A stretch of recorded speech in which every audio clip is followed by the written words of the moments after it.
2-minute response. Okay. I mean, I think it is a problem that like a lot of small businesses can't afford to hire workers, and that's what leads to unemployment. But I think that there still is the money in this country to hire people. Maybe the small businesses don't have it, but the wealthy elite, they certainly have money that we could be using to put people to work. Like during the Great Depression, FDR was forced by big labor struggles to create public works programs, putting people to work, building post offices, building roads, building bridges. And if small businesses can't afford to hire workers, socialists are not in favor of going after the small businesses. The small businesses have enough difficulty as it is with the big Walmarts, breathing down their throats.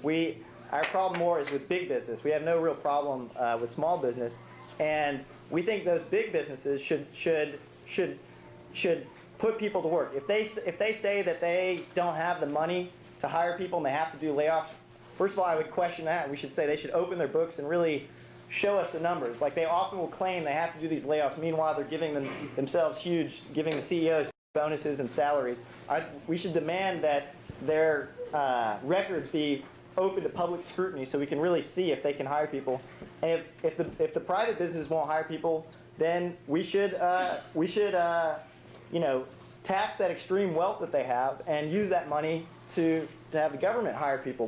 What is unacceptable, this idea that the free market will work and that it's supposedly creating all this prosperity, that's not true. We have a free market system here in the United States, and we have almost, we have tens of millions of people unemployed.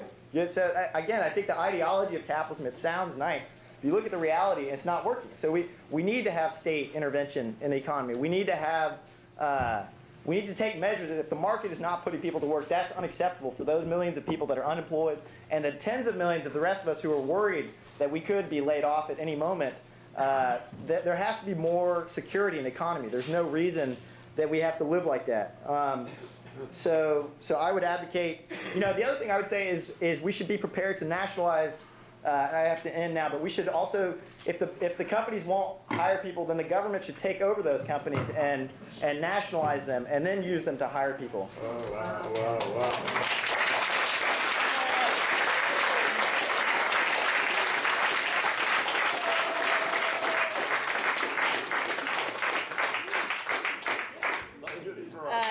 First of all, we don't actually have a pure capitalist society, and we haven't for over 100 years. We have a very extraordinarily mixed economy. So to claim that there's some sort of failure of capitalism is totally ingenuous or disingenuous, because we don't have a purely capitalistic and free market society. And like I said, we haven't since about the turn of the century, from some of Wilson and Roosevelt's policies, and even large regulations started right around the turn of the century.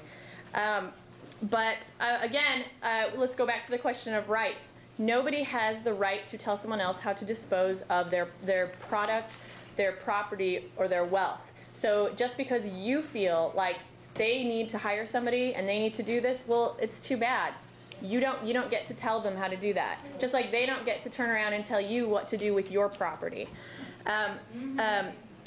Let's see.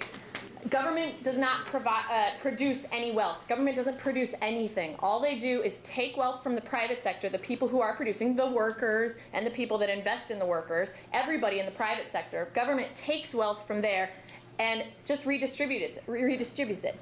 They transfer it around. They don't create anything. The government never does, because in order to pay for it, they have to take wealth from somewhere else. And of course, when you see a new bridge built, you can say, well, look at that new bridge. But you know what? You can't see the tens or thousands of jobs that would have been created in the private sector with that same money that would be long-lasting and permanent, rather than the 6-month stint that it took to create the bridge. And what that ends up doing when you take money from the private sector and you put it towards a temporary use like that is you're making the pie smaller. Capitalism is about making the pie bigger for everyone. And when you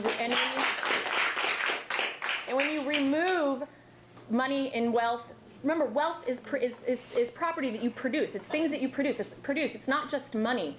And so when you take that wealth from the private sector, you've now made the pie smaller. Thank you.